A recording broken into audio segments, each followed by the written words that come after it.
No, right, but this was in a proper science magazine as well. Right? Yeah. So you can't have a go. This wasn't something on the internet. This was printed in a magazine. You read it. Okay, and what was it? And here comes the filter. It's going to come out nonsense. Right, well... You could have Professor Stephen Hawking sitting there whispering stuff in your ear, and it could all be true, but when you said it, gobbledygook. Well, let's see then. Let's see, right? What they've done another experiment, right? Yeah. They've cut somebody's head off, right? And you know how they used to do it in the olden days, where they'd put your head in a stock, cut it off, for whatever reason, right? You've done something wrong, right? Yeah. And the question that everybody used to talk about in the village was, you know, oh, I made eye contact with it, right? And it was a bit worrying because he was looking at me and he looked fed up and that. No, he's dead. So they've put a bit of work into this, and they've done it again somewhere, right? And they've worked out that when the head comes off the body, it stays alive and that for 30 seconds. Well, no, they don't know that. They can never know that. No, they did it. They did this experiment. What's alive? What's head. alive? But there's loads of issues here. One, no one's experimenting with human beings cutting their head off, Carl. Well, two, no. So you read this in what? Executioner's Monthly? This is in no, a two, proper... Carl, it's what your definition of alive is. Because you can be alive and have no conscience. No, but this is where it gets weird, right? Yeah, I haven't told you that. this is where it gets weird. You talking about it. So the head's off, right? Yeah. And what they did was they chucked a load of questions at it. All sanctioned by the government. Yeah, this is all fine. So the head lands perfectly on the neck and goes, what do you want to know? And it said... So they're asking questions, and it's going, do you know what? To be quite honest, I don't answer your question. I'm a little bit annoyed about the execution still. Well, that was the interesting thing. They said it's about... No, it's not, it didn't happen, Carl! Let me hear it. Oh, don't talk Let me hear it. What are you talking about? There's people around in white coats going, quick, ask it a question, it's bleeding! Right, so they said for about 25 to 30 seconds, the last 5 seconds it is sort of like, can't be bothered answering them. Right, but prior to that, apart from that, they were chucking stuff. I don't think it spoke. I don't think it was like, 2 and 2 is 4 and stuff. It was more, it was to do with blinking. So blink once if you say blink twice. So they told it, said, listen, when you die, you're probably not going to be able to talk, because your jaw's going to be on the ground, you're not going to be able to open your mouth. If you do, you'll fall over backwards and hit your head. Now listen, blink 1 for yes and 2 for no. Yeah, right, yeah, not too bad. Yeah, the axe nice and sharp. Yeah, promise, you're talking shit again. You promise to do it? Yes. All right. Well, yeah. The thing is, they wouldn't be able to do it with you, because if they cut your head off, it would just roll. It would roll away, because it's perfectly spherical. They would go, oh no, there's Plus, no... it takes about 20 seconds whenever you ask Carl anything for the question to process and for him to start to formulate an answer. Anyway, if people listening and that, if they learn anything, that's amazing. Yeah. Just send it in, because it'll come out gobbledygook when Carl tries to translate it. Last week, like I just asked last week on the show, we were talking about the gift that you'd arranged to for your girlfriend. How long have you been going out with her again? I think it's about 11 years. 11 years, your life partner, he got a gift when he left his old job of a camera. He didn't even unwrap it, he just passed it on straight away, like, passed the parcel to his girlfriend. We were giving him some stick. Everyone, about 90% of people phoning and saying, you are a skinflint, it's awful. How did it go down? She loved it. Did you tell her? Did she love it? Yeah, I think she likes it, okay. Yeah. I mean, she didn't really have a go on it. I was playing about with it on Christmas Day. Brilliant. Showing her how to use it and that, and said, she's paid for a holiday for us to go away. I said, take it on that, use it. She's loving it. Did you tell her before you gave it to her that you'd got it as a leaving gift for your previous job? Yeah, just before. I mean, I wasn't going to, but because of last Saturday, you sort of put a bit of pressure on and stuff, and I went off and bought her a watch. Nice. Because I thought a little extra... One of those ones with a little calculator on? From a Texaco? No, it's alright. It's like a little square Art Deco, the fella said it was. It is nice, I've seen it. Oh, yeah. So and how did you tell her when you came in with the big news? What about the that camera? You hadn't bought the gift? I just I said, oh, you said you wanted a camera, didn't you? And here's one I got from work. Anyway, here's another one. Right. So I just sort of told her, but moved on quick. Brilliant. And also, you gave us the devastating news last week that just before Christmas, your mum's budgie died. How was Christmas in your household? Was it... little bit down. With any death, it's always sad, isn't it, no matter what it is. Yeah. Particularly budgie. Well, I mean, how long she had it? Probably lasted about 8 years or something, which is pretty good, isn't it, for a budgie? Right. Yeah, I think so. Came unexpected. It wasn't ill. Right. And I spoke to her the other day, and I said, how's it going? Because on Christmas Day she was down. Yeah. Been calling her up every day. And I spoke to her the other day and said, how are things? And she said, She said, well, the other bird that's in the cage, she's got some sort of parrot that's in the same cage as it. Right. It's been a bit down. Sure. It's missing its mate. So what she did, she'd kept a few feathers from the budgie that died, right? She got a rock, a couple of sandwich fasteners, stuck the feathers on the rock. The other bird's happy now. Wow. Now I know that your mother explains everything. And if you ever die, we just get a tennis ball, stick it on the end of a broom, she'll be happy. Now I can't put my finger on it, but that doesn't sound like the original. And No. it's off a compilation. It sounded a bit fast. I think the vocal was slightly different. If anyone can, you know, put me out of misery, I think it might be in a session of the time or something. Carl, is it a New Year resolution for you? Another one. Maybe when we ask you to get a song, get the original single version. I could be and wrong, not some but, obscure session. yeah, it does seem different, doesn't it? Very odd. Yeah. Yeah. Maybe we just remember it wrongly. But anyway, that's XFM for you. 104.9, I'm Ricky Gervais with me, Steve Merchant. Karl Pilkington. Carl, you went to Lanzarote. People said don't go to Lanzarote. They told you it was Lanzarote. They told you, were they right or They wrong? were right, yeah. Really? Yeah, it's a bit ropey, yeah. Is it why? Just, out there. If it wasn't for the volcano they had, they'd been knackered. That's their big draw, is it? That's it, basically. That's all they've got going for them. When you landed, was it really hot? Did you initially were you quite excited? You were thinking this is It okay. was warm. It's, you know, we can't complain about the weather. The weather was alright. Sure. You know what I mean? That's what I went for, but it'd be nice if there just was something else. Yeah. What did you do all day then? Did you read your ritual book? No, I didn't read that. I read that book, do you know the book that I bought, and all the chapters were messed up? Oh yeah. I bought a better version of that, Alright. and I read that, Excellent. and then, Did it make more sense in order? yeah, a lot easier to follow. Yeah. And then we went and had a look at the volcanoes and that. They've got 36 of them to look at. How many did you look at before you realised that you know, pretty much, you've seen one volcano, you've seen them all? Probably about 6 or 7. Really? And then when you got to the 8th, you thought, now I know what this is going to be, Suzanne. This is going to be like a mountain with a hole in the top. Yeah. Really? But it happened years ago as well. It's like, just keep a couple, fill the rest in, tidy it up. Fill the rest in! Yeah, no, Well, yeah. getting some builders. No, seriously though. Okay, 4 million tons of concrete, please. They're an absolute death trap. Yeah, what? Yeah. What do you mean fill them in? Do you know what a volcano is? Just a hole, isn't it? That's happened. Well, it's more than the happened back hole. It's in- more a portal to the magma in the centre of the earth. Back in 1730 it happened, and they still haven't sorted it out. Well, when you say it happened, volcanoes were made a lot longer ago no. than 1730. No, but the one that did Lanzarote in. Right. Sort it out. What would you suggest? How tidy can they up. fill it in? It's joined. It's all joined. No, but what I'm saying is, it was the a- big it was- plates of the earth are all joined. it All was the a disaster, magma's wasn't it? joined. With the trade centre thing, that happened. They cleaned it up, sorted it out, they've moved on. That's what I'm saying. Whereas Lanzarote have just gone, leave it. It happened back in 1730. You misunderstand me. How, in the name of God, can you fill in a volcano? You ignorant twit. No, but it's not just the holes. They've actually left the lava everywhere. That's what I mean. It's not just the big holes. There's lava everywhere. But it's molten rock. They can't just pick it up like they're like a carpet. Put it in the holes. The holes are there ready. Just push it all in. That's what I'm saying. What exactly is there then? Is it just a kind of moon-like kind of surround with just kind of dust and rocks? That's exactly.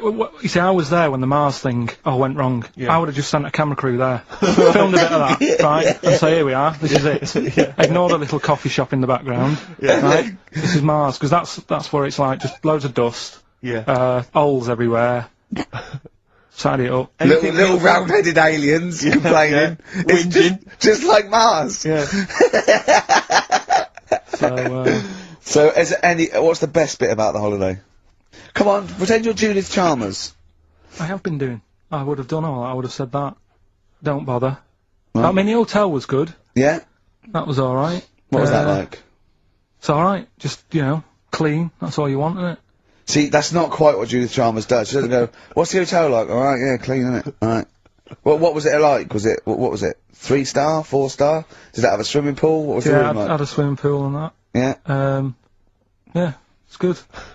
If, you know, I think it was one of the better ones on the island. Okay. Nightlife? Wasn't really. Bars? Wasn't really. And there was a bar. There was some bands playing. Yeah. Not very good. Food. Food got a bit boring. Yeah. It was always the same food every night, but they sort of themed it and made out as if it was different. So, like, on Mexican night, it'd be chicken with a nacho on it. Right. Right. And Chinese night, sort of chicken with a little prawn cracker on it and stuff. Sure. But that got a bit boring. That's me just turning on my phone, 'cause I want to read to you a text Right. that I got from Carl. I think you sort of sum up the holiday in this text, don't you? Do you remember it? Can't remember. Let's have a look. Let's have a little look. Let's go Instantly, to what it. did Suzanne, your girlfriend, make of it? Similar view to you? That they should fill in the holes? Yeah, it's just that thing, you see, I went on a coach trip, right? And you go and see the volcanoes. Like I said, there's 36 of them. Yeah. Which, you know, how many do you need? And when we're on the coach going round all these volcanoes, the fella on the front's going and, look out your left window at the moment, and there's a volcano. And, if you quickly look out at the right-hand side there, there's another one. Right. And on the left, it's just like, alright, we've seen it. Sure. Do you know what I mean? Yeah. And that trip, I mean, we'll talk about that trip in a bit. Right, this is the text I got from Carl, right? Alright. Been up to a volcano. Been in some dead artist's house who built his house in the lava. They said they would show me science with volcanoes, but all they did was chuck some water in a hole and it shot up in the air. No dwarves in the canteen, no scousers here, but there is a Swede woman with a big head. She looks effing gormless with a cap on. Alright? So a little reference there to... A Swede woman? What's that mean? Do you mean Swedish? Yeah. Or she looked like a vegetable? No, the Swedish woman. But they've all got sort of quite big built, aren't they? And I sent him a text. Oh well, it's just good to be on holiday because you know I'm working. He sent back. So am I. Just been watching Sky News. There is a school for monkeys who want to get a band together. Is that monkey news related? Carl, what have been some of the big news stories that have hit you this year? Oh, this is going to be good. Well, I don't really watch the news, do it? It gets me down a bit. Sure. Sometimes, you know, you're better off not knowing. I sometimes wonder about, you know, the way we've got satellites and stuff, and you know what's going on the other side of the world. Should we know? Do you know what I mean? Does it do us any good? Right. Knowing stuff? So, I mean, you've That is mentioned... brilliant coming from Carl. Yeah. I mean, that's an amazing quote, isn't it? I mean, it's not "we will fight them on the beaches," but does it do you any good knowing stuff? It's pretty much what sums you up. I thought your New Year's resolution was to learn one thing a day. All I'm saying is, normally, when you see people who are brainy, they never look like they're that happy. Like who? Einstein, Hawking. They all look a bit, like, fed up and that. They've got Well, loads of knowledge. let's leave Hawking aside with the way he looks, please. Look at You're Einstein. such an idiot, Carl. You're such an idiot. Look at Einstein, then. Well, yeah, yeah. Then look at me. I'm happy. Right? You have no reason to be, though. Anyway, And Einstein was happy. He was gallivanting around, he was having a laugh, he was going to parties, he was hanging out with Marilyn Monroe, he was loving it, he was inventing nuclear weapons, he was having a whale of a time. Anyway, all I'm saying He was, you know, hanging out with, what's his name, McFly? Right. It was brilliant. So, normally, I just pick up on the stories that sort of make me go, oh, that's quite interesting. Yeah. Right? Two that stuck out for me in 2005. Blind people. Not always using dogs now, they've got horses. Well, that's ridiculous, that's not true. What are you talking about? It is true. What do you mean? They're trying it out. People, you know, they've got guide dogs and that. Yes. They're sort of saying, why stop there? They're giving Well, do you know why? You can't get a horse in the library. Exactly. What? Because dogs can go into Tesco's with you, and go round to visit your auntie, and sit at your feet. What do you do with a horse? No, well, it just cuts out the middleman. That if the horse knows where it's going, person gets on the back, off it goes. Oh, don't talk rubbish. Where True did you read story. this? Where do you read this, I've got it printed off, I can show it to you. Oh, It's so in it's your the bag. internet. Of course it was the internet. Yeah. I mean, when will you learn? But why is that such a mad idea? Because you haven't got the whole idea. I bet it is something. I bet there's a grain of truth to it, right? But there's no way that they're going to be used like guide dogs. I mean, just think. I'll look at the news story during the next song and we'll get to the What bottom else? of it. What else? Well, there must be another news story that's got that. Yeah, it's another one. Go on. Chickens and that. Go on. A fella had a problem with a chicken, wasn't laying enough eggs and that. He got an axe, put it next to its little house that he was living in, panicked it a bit, laid loads of eggs. I don't know, how is that a major news story? No, it's not major, but it's interesting, isn't it? What? Frightening a chicken into laying an egg? Yeah. No, so they're sort of the two things. That's the only two news stories That's of the year that amazing. have caught your attention. I mean, that's plus monkey news, obviously, every week you keep up to date with monkey news. But what do you think about when you hear about that chicken? What? I don't think anything of it, because it came from you, so you probably got something wrong. Or it was a little fluff piece in a tabloid that just someone, they had a slow news day that day. There was... Rick, am I right in saying that Carl himself made the news this year? Because wasn't it right that a friend of your girlfriend's had read about him, apparently you were slagging off Cornwall somewhere? Yeah, my girlfriend's sister live in Cornwall, and you were the front sort of story on something like the Western something or other edition, slagging off Cornwall. What are you on about? What have you been up to? What have you said? What have you said about Cornwall? I haven't said anything. I like Cornwall. Yeah, but you must have said something, or they wouldn't have they mentioned Karl Pilkington. You've been slagging off, apparently. I love Cornwall. I love going there. What have you ever said anything about it negatively? What was that thing? Oh, didn't you slag someone off at Mevagissey? You went into a pub in Mevagissey. Yeah, and he was airy. That's that one fella. There was a sort of. I went in there, and they're really friendly and everything in Cornwall. Yeah. If you're listening, Don't creep. No, but I like it. If I wanted to retire and that early, that's where I'd go and live. I wouldn't now. But I went there, right, in this little place called Mevagissey, and went into a pub, and the woman behind the bar was all friendly and going, it was around Christmas time, and she said, oh, what we normally do is like have a fancy dress and stuff. She said, yeah, I'll show you some pictures, right? And she was going through, and there was a picture of someone there, and I said, God, what's he come as? Look at him, he's well airy. And she said, oh, he just works behind the bar, he wasn't dressed as anything. And he came out round the corner, airy fella. but there's no way that made the paper. Have you said anything else negative about it? When was the last time you were in Cornwall? It was... We took someone for a wedding present, we took someone on holiday there for a week. There was a fella on the beach who, he worked in one of them huts, you know how they sell deck chairs and stuff. Oh, yeah. And I think that's a pretty nice job, especially in the summer, innit? The sun's out, you sat there, all you've got to do is talk to people, say, what do you want, 2 deck chairs, there you go, no problem, see you later. But this fella, right, I went in there, got the chairs, took them back, he was being really moody. He said, so you got a lot of sand on them. I said, well, there's loads of it out there. It's not a surprise that he stuck on, and he had a bit of a moan at me. And I don't know if I've ever mentioned that sort of. Well, maybe openly. he recognised you. But that isn't a diss. That's one person, isn't it? If you're from Cornwall and you've got any reason to But there's dislike not many people live in Cornwall. It's a very small community. I mean, no wonder they don't want to be part of us with people like you slagging them off. I love Cornwall. Got So nothing do I. against I think Cornwall's beautiful. You're an idiot. Don't. Anyone in Cornwall, do not judge the rest of the nation by Karl Pilkington. It's not fair. I sometimes wonder imagine if he's the one that archaeologists dig up in a million years' time, and find some of his notes, and they measure the head and everything, and then some of the ramblings that he did. Do you know or what if I mean? an alien comes down, it would just be him that they'd bump into. That would be just our luck, wouldn't I it? tell you what, though, talking of like education and that, I know I'm sort of not the brightest bloke knocking about and that, right? But I treat myself the other day to a new mobile, right? And going through it, getting used to it, getting used to how to send text and all that. And you know the predictive text? Yeah. So if you send a text, you type it in, and that sort of guesses what you're going to write out, right? And it's new, so it doesn't really know me yet, right? And I was sending a text to someone to say something like, I ain't got a clue or something, right? Wrote ain't, right? A-I-N-T. Looked up at the screen to make sure that he'd written it right. That had written up biotechnology. What? That had predicted that I was going to use the word biotechnology. I am never going to use that word. Ever.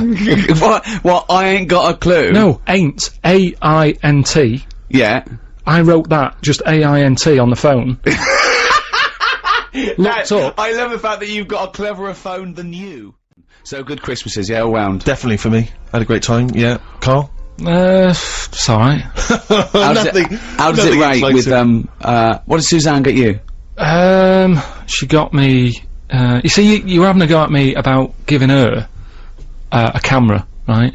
Which you know, Which was given to you, which was second hand. Essentially second hand. It doesn't really matter that bit. But it's a present that both of us could use, right? And you were making me feel bad about that. That's why I got her a watch, right? Which in a way I can use because I can say what time is it. Sure. But Chico time, innit? But the thing is, right? She got me she got me a little printer. Oh, yeah, that's good. Yeah. Well, What, you mean a little fella who works in a print shop? just a little printer to go with a computer and that. But for me, again, that's a present that, you know, we can all be using. You are so ungrateful. It's not that, it's just that, you know, when, it's good when you're a kid, isn't it? When you, Christmas is all about, like, your presents. What did you want when you were a kid? What's your best present you ever had? There's a few things. I mean, one that I always remember one Christmas, right? It was the year when computers first came out. Right. And there was one called the Sinclair Spectrum that I wanted, right? What year are we talking? 80? Must be 80, 83, 84, Right, yeah. And, anyway, I think my mum and dad's got me one. It's, you know, it's under the tree in a big box. I'm thinking, yeah, that's about right. Yeah. About the size of a computer. Brilliant. Anyway, Christmas Day comes, you know, I couldn't sleep and all that, excited like you are as a kid. Yeah. Get up, open it. It's not the one I wanted, right? Really? It's not the Spectrum, it was a ZX81, Okay. right? So I thought, well, I've best not show that I'm disappointed in that. You know, even as a kid, you have sort of, you know, that thing of You saying, lost that, now you say, oh, it's not what I wanted, Suzanne, but go on. yeah, but, you know, so I sort of, you know, pretended I liked it and that. I thought, oh, just play some games on it, I'll just get on with it, right? Anyway, I try and load Sure, even as a kid he had the weight of the world. I know. His parents have saved up for it. Look at his frown lines. Look, he's frowned since he was about 4. Yeah. Look at those lines. Right. So, yeah, but this is why. You'll understand in a minute when I tell you the end of this story. Go on. So, I load up a computer game, which used to take about 10 minutes. Was it on cassette? Oh, yeah. Yeah, it sounds like a fax machine, doesn't it? Yeah. Right? Anyway, it wouldn't load. I was thinking, what's up with this? Is it broke? Right? And I kept trying it, and my dad sort of... my mum used to get up early to open the presents with me. My dad got up at about midday, he couldn't be bothered. Right? Anyway, he comes down, I'm so telling. This is the picture he paints is so heartbreaking. It's like Alan Bennett or something. Or Dickens. Yeah, or some of those kind of 60s back, like Kathy Come Home, sort of, you know, really insane dramas. So anyway, so I'm there, right, frown growing and that. Yeah. Try to read this book, thinking, why isn't it working? So my dad has a look, and he goes, oh, you're missing a bit. I said, what? He goes, you need a RAM pack, right? Which is a bit that you put in the back of it that gives it extra memory. Yeah. So I'm like, what do you need one mean? of them. I'm like, what do you mean? It's Christmas Day, right? And we're talking about the days when, like, Tandy wasn't open. It wasn't open for days. Yeah. Do you know what I mean? It's like now, by lunchtime Christmas Day, everything's open again. Right? Yeah. Then, you had to wait about 2 weeks. Everyone, like, had a big holiday and everything. Yeah. So I'm like, oh, God. I actually started to be sick, right, with frustration. Oh, no! What? How old were you? How old were you? Do you know what? How old were you? Well, like I say, I don't know, it must have been about 8 or something. Oh. But that thing of like, what, it's Christmas Day, I can't play with it, and I had to wait for like 2 weeks, what have you. Sat over the kitchen sink, sort of going, stressing out. Hated it, it was a rubbish Christmas. Wow. I love the idea of you going, Stress, isn't it? What did your dad say? He just sort of said, look, calm down, we'll get you one when the shop's open, and it's like, yeah, but 2 weeks, isn't it? I have never heard anyone being sick from stress. Oh, poor little kid, just so stressed. Yeah. Neil, you know, quiet, I thought, that's good, he's not gonna complain about the noise and that. Sit down, I have, some arrabbiata, which is nice and that. Alright. Anyway, he starts, sort of normal chat, saying how he'd like to put my head in a vice. Sorry, he'd like to put your head in a vice? In a vice, yeah. Not really. Sort of normal, sort of. Yeah? Yeah, and I was just thinking that it would be lovely to put him in, you know those vices that are sort of attached to workbenches? Yeah. Just so, not to, just put it in there so he's caught there, and then I can sort of do paint his head or something, or feel it squeezing. And I just imagined sort of squeezing it too tight, didn't I? So he's saying all this, right? Which, I'm getting the sort of picture enough, without sounds, right? But then he thinks, well, why not add sounds? It's quiet in here, right? Start sort of going, so your head's in the vice, tighten it, and you're sort of going, right? So he's sat in a chair, quiet restaurant, doing that. It's like the scene out of When Harry Met Sally, right? All these, like, tourists and that sat there, sort of going, oh, Ricky Gervais over there. And then suddenly, like, from a look of like, oh, that's good, it's Ricky Gervais, to what the hell is going on? But I just imagine this little head, because what he do, I just imagine him in a tighten, I go, Is there any other radio show that's ever been on Radio 2 that has had this discussion? Well, no. Does Johnny Walker, OBE, ever say, I'd love to put Terry Wogan's head in a vice and see what happens? We were going to have a quick assessment of the year's events, because it's been a tumultuous year in many ways, Rick. You know, some steps forward. I'm sure you'll agree with the ban on fox hunting. Absolutely. Yeah. I really can't believe it took to 2005. And then people moaning, we can't go and hunt fox. Oh, why not? You can't go and have a fox ripped to pieces. Oh, what do you want to do instead? I never understood it, because it was people getting up in arms, and it's a sport for them. It's a game, so it's like you can't play Yahtzee anymore. You've got to play Guess Who. Well, all right. And all this rubbish about, oh, well, you know, it's what foxes do. Oh, is it? Oh, but why do you like it? You wouldn't want a robot fox, because you want to see blood. My brother-in-law was doing this job, he's a driver, and he went to this sort of really posh school, and he was talking to someone there, they're into fox hunting and stuff, and he said, I don't agree with, just chatting to us, I don't agree with fox hunting. They went, oh, why, are you a vegetarian? He went, no, I eat meat. They went, you eat meat, but you don't agree with hunting? He went, why, do you eat fox? Yeah. I mean, it's such a ridiculous argument. Are you pleased with that ban, Carl? What sort of? I don't think, you know, we should sort of any animal, should we? I totally agree. And yeah. sort of, you know, respect their place and that. I mean, I went on holiday once, right? Went into the sea, right? Was only up to my knees, right? Got stung by a jellyfish, right? Sure. And what I mean is, like, you know, the sea. That's someone else's territory, innit? Right. And I could have had a moan. But you I was like, well, I shouldn't be here. Whereas if you went home and you were watching telly and a jellyfish came at you... I'd say what's going on. You would, wouldn't you? You would say what's going on, wouldn't you? Yeah. You definitely would. If a jellyfish came out from behind your telly and clamped onto your face, you'd go, Suzanne, what's going on? What's a jellyfish doing? I don't go into the sea. But it's like when they, that bloke that climbed into a polar bear cage and got eaten, and there was a thing about have the polar bear put down. No, don't have the polar bear put down. You took him from the ice caps, popped him in a zoo, right? That's his house now. He didn't want to be there. Right? And then someone climbed in. I love it when a matador gets gored to death. I love it, because the bull didn't want to fight. Happy New Year.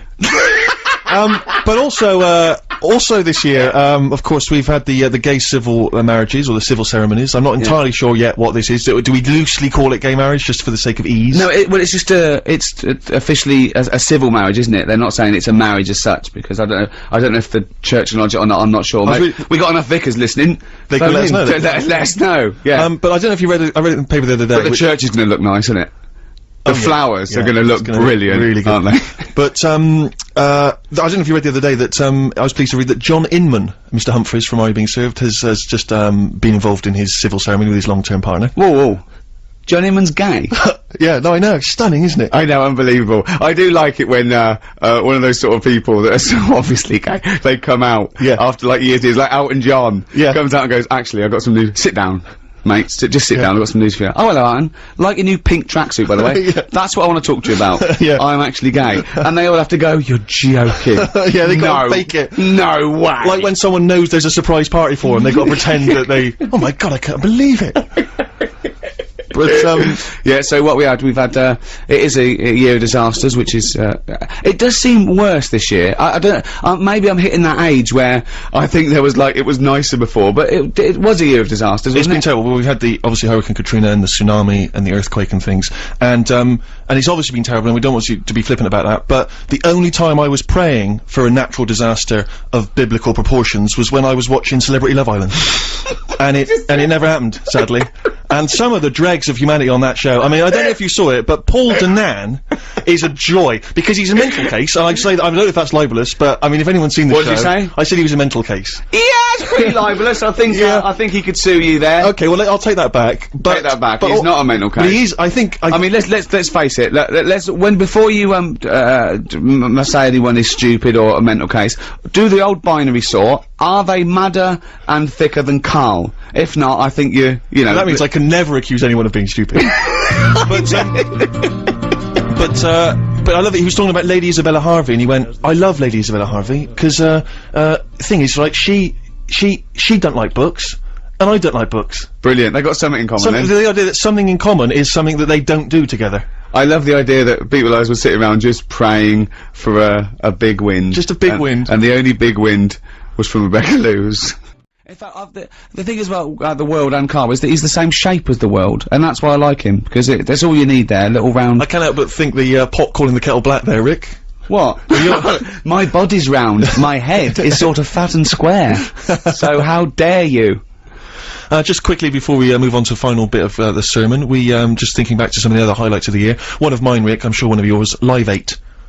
Live 8 was great fun. So not only was it a great day, but obviously you know, it made its message very much clear and open to the world. Did you enjoy Live 8, Carl? Yeah, it was all right. It was, you know, quite a good thing. I mean, has it sorted the problems out, or?